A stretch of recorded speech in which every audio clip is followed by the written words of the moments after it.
Hey everybody.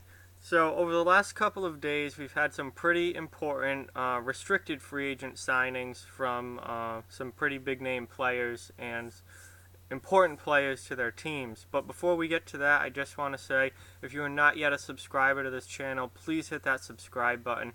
If you like the NHL or hockey at all, there are videos here for you. Whether you just follow a certain team and only want to watch videos about that team, or if you follow the league as a whole, there's something here for everyone. So please hit that subscribe button. Now, three players, pretty important players to their teams, have re-signed with their original teams. They were all needing extensions as restricted free agents. Anthony Mantha signed with Detroit for 2 years at $3.3 million per year. Connor Hellebuyck signs with Winnipeg for 6 years at $6.176 million per year. And Jamie Oleksiak is going back to Pittsburgh for 3 years at $2.1375 million. Interesting number there, but yeah. They're good moves for their teams. Anthony Mantha is a good young player for Detroit. He has the ability to be certainly a top six forward. In Detroit, he's the top line forward, and I can see him being a very good point producer with the Red Wings. Now Detroit obviously isn't the best team, especially right now. They don't seem to realize that they need to rebuild, but even though they're a middle of the pack mediocre team, Mantha, Larkin, Tyler Bertuzzi, they have some good young players there. Obviously Philip Zadina.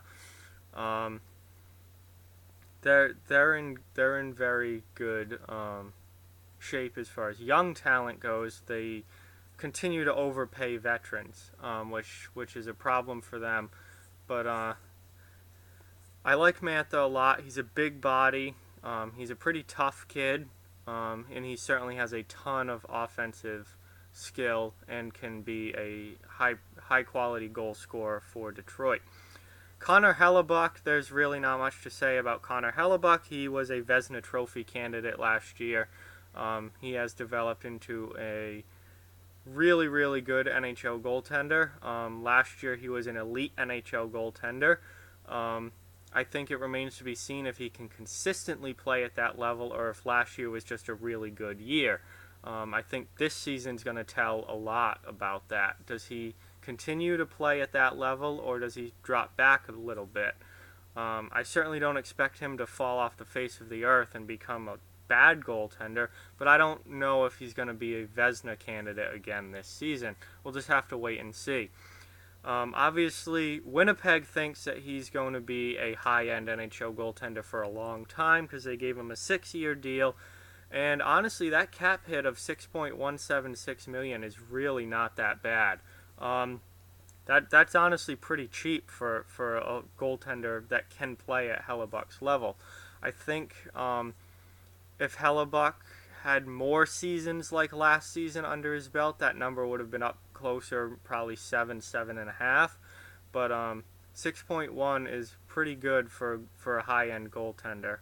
Very team-friendly contract there.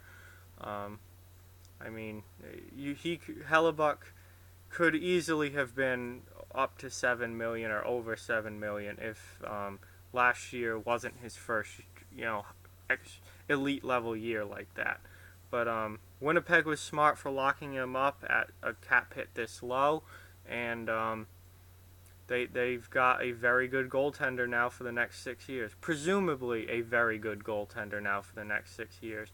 I don't think there's going to be a huge drop-off, but I also don't think he's going to be a Vezina candidate next season or probably most seasons in the future, but we'll just have to wait and see. I've certainly been wrong before about goaltenders.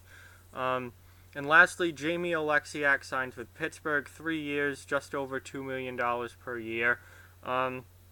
This is a good deal for the Penguins because they need Jamie Oleksiak in that lineup. They have no toughness really outside of Oleksiak. They had Ryan Reeves last year, and then they traded for Oleksiak, and they traded Reeves away once Jamie got there, because Pittsburgh refuses to have more than one player who can fight in the lineup. So Oleksiak is their toughness. Outside of him, they really don't have anyone who gets involved physically.